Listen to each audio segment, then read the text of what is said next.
Sergipe surge no mapa, o ponto de partida das nossas conversas. Ponto a ponto, ideias se conectam, tecendo conhecimento em toda a rede. Linhas interligam vozes, experiências e saberes que transformam o cotidiano. Olá, ouvintes, sejam bem-vindos a mais um podcast do Entre Redes e Saberes. Eu sou Juliana Maju, tenho cabelos e olhos castanhos, uso óculos e estou utilizando uma blusa cinza. Hoje o papo é para quem vive cultura no dia a dia, enfrentando desafios de manter o seu projeto de pé. Como captar recursos e planejar a gestão cultural de forma sustentável. E para conversar com a gente sobre isso, a gente vai receber aqui hoje Vilmário, né? Ele que é gestor cultural e especialista em captação de recursos para projetos culturais. Vilmário, seja muito bem-vindo ao nosso podcast Entre Redes e Saberes. Primeiramente, boa tarde, bom dia ou boa noite. Vamos depender dos cultureiros que estão assistindo esse Entre Redes e Saberes. Fazer minha autodescrição: eu sou um homem branco, cabelos pretos, barbudo, estou com a camisa azul, calça preta e uso relógio e tenho umas tatuagens também expostas. E saudações a todos os cultureiros que nesse nosso interior que estamos aqui fazendo cultura e que seja um papo excelente e agregador. E será. Para começar, eu queria que você contasse para a gente um pouco da sua trajetória. Como foi que você chegou nesse campo da gestão cultural? Então, minha formação, eu sou geógrafo, mas quando a gente está estudando, temos que fazer os estágios obrigatórios e cheguei numa associação cultural que precisava de um incentivo e lá eu fui ficando. E em 2020, no prelúdio ali da pandemia, eles tiveram a necessidade de captar recurso para a associação e me buscaram, já que eu estava com isso, já tinha um contato com eles, e a partir dali eu identifiquei que tinha esse mercado aqui para ser explorado. Em seguinte, a gente teve a pandemia do Covid e aí teve o início das votações das leis de incentivos. A primeira foi a lei emergencial Aldir Blanc, e aí novamente fui convidado pela população da comunidade, que é a comunidade Valérias de Heliópolis, para começar a fazer o projeto para eles. E a partir disso eu comecei a me inserir nesse processo de cultura. Eu sou professor, mas geografia também ela facilita porque dentro da geografia nós temos várias ramificações, entre elas a geografia cultural, então eu tinha essa facilidade. Outra facilidade foi a minha formação aqui na Universidade de Agés, que ela prezava pela metodologia participativa e nela de problema e questão, e nisso facilitou minha escrita de projetos. E a partir disso, eu comecei a me antenar sobre o processo, a informar, o principal é isso, e vi que teria votações na Câmara do Deputado Federal sobre a Paulo Gustavo, a Lei Paulo Gustavo, que foi uma lei emergencial, e também acompanhei o processo de ter uma lei permanente chamada Política Nacional de Blanc.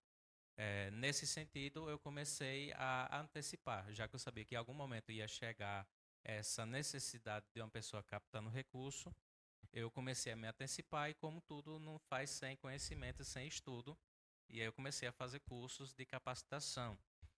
O primeiro eu fui fazer, que eu consegui, foi de políticas culturais, para entender o que é uma política cultural, entender se a gente vai ter um recurso para incentivar a nosso fazer cultural, entender como esse recurso é desenvolvido e a partir de políticas culturais, políticas públicas. Depois foi um curso de captação de recurso pelo Instituto Federal Rio Grande do Sul, é um curso excelente, eu indico para todos. Quem estiver assistindo aqui, ele ainda é de inscrições contínuas, está lá na plataforma e é um curso básico, mas que dá noção do que nós vamos estar fazendo. E também eu fiz uma seletiva pelo governo do estado da Bahia, que foi um programa de empreendedores culturais, e da minha região foi o único que passei. Eu passei também 6 meses estudando junto à Secretaria de Cultura, que foi dentro da Secretaria de Cultura, esse curso de formação. E aí, captar recurso não é simplesmente escrever um projeto, tem vários mecanismos que vai fazer com que o seu projeto seja considerado um produto cultural e esse produto cultural possa ser receber recurso. E de 2020 para cá, nós já estamos finalizando 2025, já é um caminho longo, e dentro desse período também tem outras formações, outros cursos que foi sendo agregado, e também a prática. A gente escreve um projeto e a gente também tem que avaliar se ele foi aprovado ou se ele não foi, avaliar por que ele não foi aprovado, ou avaliar por que ele foi aprovado, e aí começa a replicar uma estrutura básica do que pode ser aproveitado e o que pode ser lapidado. Então, basicamente, é isso. E o que te motivou a trabalhar com captação de recursos e planejamento na cultura? Eu sou do interior de Heliópolis, da zona rural, e eu sempre, antes desse processo, eu tinha inquietação que, mesmo Heliópolis ser uma cidade do interior e uma cidade rural, quem mora no centro tem a percepção que está tipo numa capital, e eu acho isso muito desconexo da realidade. E aí eu comecei a focar e atender artistas e produtores culturais que estão nas zonas rurais aqui do nosso entorno, já que, querendo ou não, alguns artistas que moram no centro das cidades têm outras possibilidades, e eu identifiquei esse público que precisava desse auxílio, e partindo também da minha identidade, já que eu sou rural, já que eu entendo a concepção dessas pessoas, e que eu consigo, por mais que eu tenha uma capacitação de educação formal, eu entendo a necessidade de também falar com o público que não tem não teve essa formação, e que, por N motivos, que não vem a mim a criar julgamentos, mas que deu a oportunidade de eu me inserir no mercado, deu a oportunidade de levar recurso para pessoas que dificilmente conseguiria captar. E isso é o que motiva, e possivelmente é isso que vai ficar motivando por vários anos enquanto essas políticas estiver, mas essas políticas também vão servir para a gente se capacitar e buscar outras formas de captar recurso. Quando você olha para o cenário atual, o que mais te inspira? O que te desafia em fazer cultura no Brasil hoje? Nesse momento, é um momento histórico de recurso para cultura de base. Recurso para cultura de massa tem à vontade, a gente só é observar os cachês dos artistas que estão aí. Mas recurso para cultura de base é uma novidade. Na verdade, tinha, mas ficava muito concentrado aos grandes produtores, nos centros grandes das cidades, ou até os amigos dos amigos, que conseguia captar com mais facilidade. E a gente participar de um momento histórico como esse é o que se torna interessante e se torna fundamental para a gente visualizar o futuro da cultura, principalmente da cultura de base do nosso interior, que a gente está inserido aqui. Poço Verde, aqui Simão Dias, Tobias Barreto, esse interiorzão aqui também da Bahia, que nós estamos ao lado, Heliópolis, Fátima, ou seja, e há essa necessidade. E aí, pensando no futuro, o principal é de instrumentalizar eu enquanto captador, mas não focar só eu captar, e tentar instrumentalizar as pessoas que eu estou auxiliando nesse processo também, para eles entender esse processo e também começar a andar com as próprias pernas, ou se as pessoas quiserem continuar com o meu trabalho, mas que eles também tenham noção do que está sendo feito, porque recurso só por recurso também não adianta. A gente também tem que ter a noção que a gente tem um incentivo fiscal hoje, a gente está recebendo esse incentivo fiscal, e a gente tem que ter devolutivas com ótimos resultados e execução de ótimos projetos. A gente fala muito sobre gestão cultural, mas esse termo, às vezes ele parece distante, né, do dia a dia dos grupos e dos coletivos. Na prática, o que significa fazer gestão cultural em um projeto ou ponto de cultura? O fundamental é entender que o recurso ele vem para um projeto, e aí você, no momento de escrever esse projeto, já tem que entender os mecanismos que você vai estar direcionando. O fundamental é você se adequar. Se você vai captar um recurso específico, se adequar ao que você escreveu e se atentar a isso. E aí você consegue fazer a gestão do seu projeto. Já que o projeto foi inicialmente planejado, né? Teve um planejamento, você montou todo o orçamento, você montou todo o cronograma, você montou os objetivos, ou seja, você criou todo esse processo e para gerir esse projeto, você tem que também ter uma equipe muito boa para estar inserida. E aí, às vezes, eu me deparo às vezes com muitos fazedores de cultura, que quando eu vou fazer um projeto, eu pergunto quem vai ser sua equipe. E às vezes, nesse momento, ele nem quer adicionar porque acha que não vai ser importante no processo. Mas a equipe, ela é parte fundamental e é o que vai dar sustentação à gestão desse projeto cultural.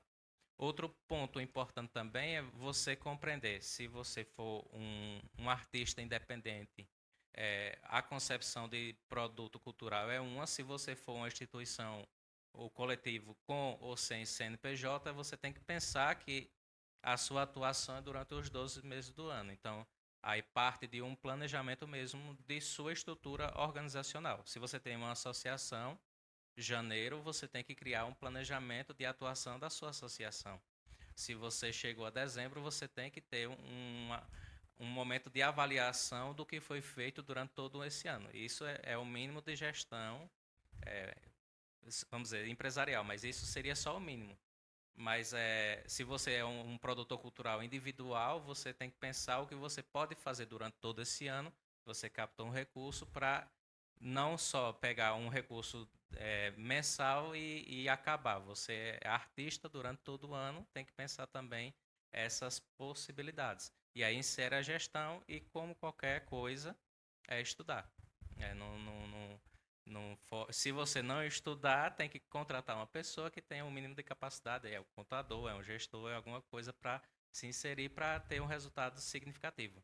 Afinal, a gente é fazedor de cultura, mas a gente também precisa dos recursos econômicos. E só tem obtenção de um bom recurso econômico se tiver algo bem estruturado. E quais são os principais erros ou dificuldades que você observa nos coletivos culturais na hora de planejar ou executar um projeto? O principal é entender essa dinâmica que precisa, principalmente quando a gente pensa em associação. A gente está muito inserido numa região que tem muitas associações. E aí entender essas relações básicas que precisa de um planejamento, precisa de um cronograma de execução, mesmo se não tiver o recurso, antes do recurso, isso já tem que estar inserido dentro dos processos. Aí isso é inegável, aqui, se nós estamos dentro desse projeto aqui, que é Entre Redes e Saberes, com certeza esse projeto tem todo esse cronograma para estar sendo executado. Igualmente os artistas e fazedores de cultura que estão tendo esse contato a partir desse vídeo, desse áudio, compreender isso. Isso é de importância significativa, até mais do que ter a própria instituição. Eu sei que você já explicou bastante, mas eu tenho uma outra pergunta para você. Que ferramentas simples elas podem ajudar na organização financeira e na gestão de um projeto cultural? Planilhas, cronogramas. Dentro de uma instituição, ela já tem os básicos lá, que são os conselhos, que são os tesoureiros, são livros caixa. Tem já o básico que pode ser inserido com isso. Mas, por exemplo, o uso diário é o pacote Office básico, planilha, Excel, Word, documento básico que uma simples anotação do que foi feito já atende o básico do básico e consegue, de fato, promover a gestão de um projeto. Não precisa criar algo mirabolante. O simples, mas o feito é mais importante do que o complicado não feito. Agora entrando no tema que todo mundo quer entender melhor, viu, Mário? Como captar recursos e manter um projeto vivo. O que é o primeiro passo para quem quer começar a captar recursos para um projeto cultural? Primeiro, entender qual é a sua finalidade enquanto artista. É o básico. Entender se a sua proposta é um produto cultural. Quando a gente vai captar recursos, a gente tem que pensar isso. Não adianta eu ser um artista, um músico qualquer e não entender que para escrever um projeto tem que ser um produto que seja executável. Quando eu falo produto, não é só de venda, mas que é um produto seja executável, que tenha de fato essa finalidade. E aí parte do princípio básico, que é estudar e se capacitar. Não tem como você reinventar a roda. E aí não precisa pagar cursos, não precisa inventar muita coisa, mas você assistindo aulas básicas, pode ser em qualquer local, você entrando em sites e vendo os projetos que já foram aprovados, que estão lá disponíveis, você lendo a estrutura deles. E aí, se você quiser se capacitar mais, aí é buscando alternativas de formação continuada. Mas o principal é isso. O que me ajudou, como eu falei, compreender que na minha formação eu já tive algo relacionado. Mas, por exemplo, eu uso muito metodologia científica para escrever, porque eu escrevi alguns artigos e a escrita de projetos segue meio que uma linha básica de estruturação de um artigo. E isso me ajuda e é uma dica básica que quem quer escrever, lê um livro de metodologia científica, que é para entender o que é uma apresentação, entender o que é uma justificativa, entender como construir um título que chama atenção e que amarre o que é o seu projeto, entender o que é um objetivo. Quando a gente vai criar um projeto, a gente parte do princípio que é qual é o objetivo que eu vou alcançar com esse projeto.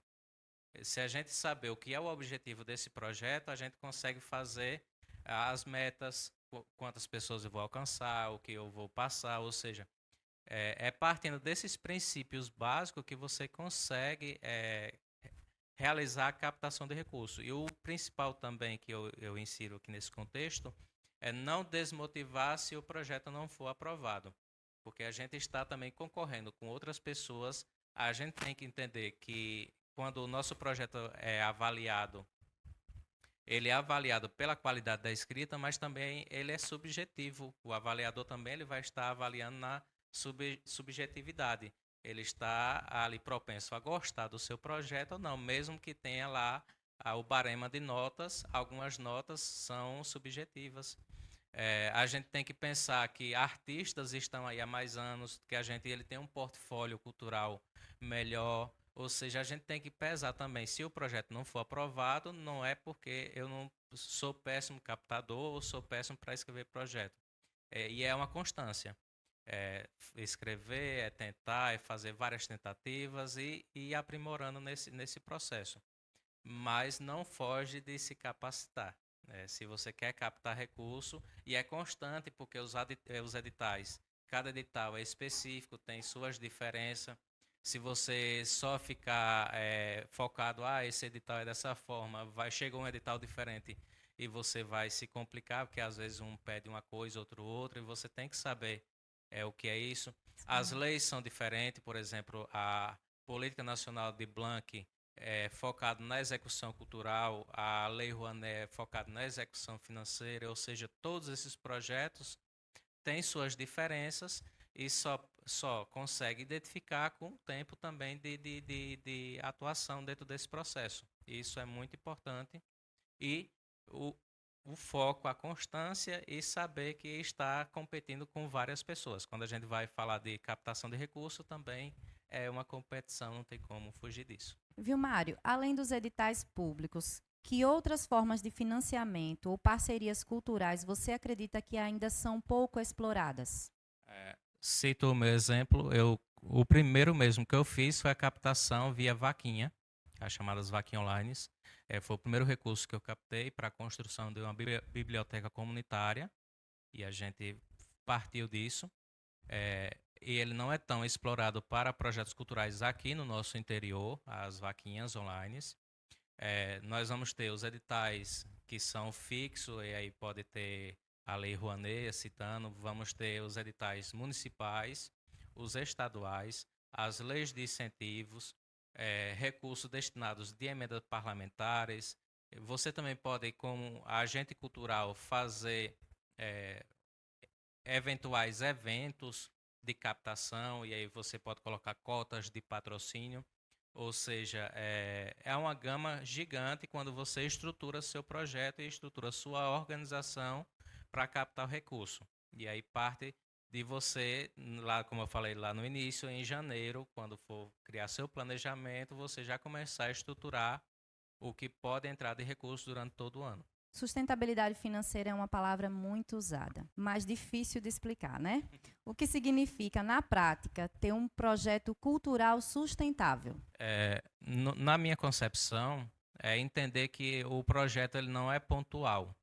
Mesmo que seja um músico para fazer um show, tem que ter o pensamento que a arte ela tem que ser salvaguardada, a arte ela tem que ter a continuidade. E aí o projeto com sustentabilidade é pensar nisso.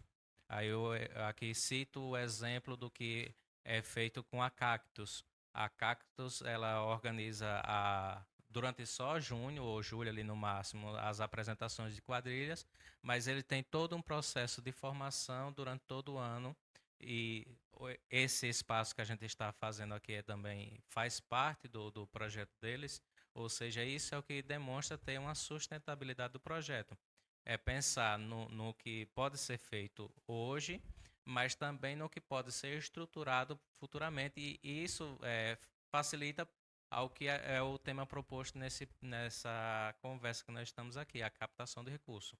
Você começa a estruturar bases sólidas e isso vai abrindo portas e facilitando e dando essa sustentabilidade. Eu vejo mais como continuidade do fazer. Como eu falei anteriormente, o artista não é só o artista da apresentação. É artista durante todo o ano e vários anos, e é a partir dessa percepção. Como as políticas públicas, como a Cultura Viva e os pontos de cultura, ajudam a fortalecer essa base da gestão cultural? O fundamental é a concepção, o conceito mesmo que de cultura viva, a gente está recebendo principalmente esse ano aqui no nosso interior. A gente focou muito em projetos pontuais e, na minha percepção mesmo, é o primeiro contato que a gente está tendo com a cultura viva como lei de fomento. Os nossos municípios aqui ao redor, por exemplo, não têm a obrigatoriedade de executar a Política Nacional Cultura Viva, porque recebe menos de 360 mil reais, então eles não são obrigados, e quase todos que não têm essa obrigatoriedade não estão executando. Mas o que o programa e a Política Nacional Cultura Viva pode estar fazendo é o que o próprio nome coloca nela. A cultura ela é viva e ela deve ser continuidade. E essa estruturação de projetos a partir dos pontos de cultura certificado é que, a meu ver, pode dar essa sustentação. E aí, projetos e pontos incentivados podem dar essa continuidade, porque quando você recebe um recurso de execução todo ano, você dá uma sustentação à cultura local, como exemplo aqui está aqui em Poço Verde, com vários projetos apoiados na Política Nacional Cultura Viva no estado de Sergipe. Que papel as redes e articulações regionais, como Tecendo Redes Vivas, podem ter na formação e na sustentabilidade dos grupos culturais? Como próprio você falou nessa questão, eu acredito que o principal fator é a articulação, e nessa articulação favorece a circulação artística, não só no estado, mas a nível regional ou até mesmo nacional. Favorece o intercâmbio de ações, e do que nós também estamos falando desse processo, um ponto pode ter uma melhor gestão, um ponto pode ser melhor na captação, um ponto pode ser melhor na construção do diálogo naquela região, ou seja, pode favorecer essa articulação de ideias, pode favorecer principalmente na circulação artísticas de diferentes expressões artísticas, ou seja, isso pode ser de fundamental importância. Você acredita que a colaboração entre os coletivos é uma estratégia real de captação e gestão compartilhada? Sim. Eu acredito que é até um dos pontos da política cultura viva ter essa integração entre pontos para ter essa viabilidade de captação, para ter essa viabilidade econômica e essa viabilidade também de integração dos seus projetos a partir dos pontos e pontões também.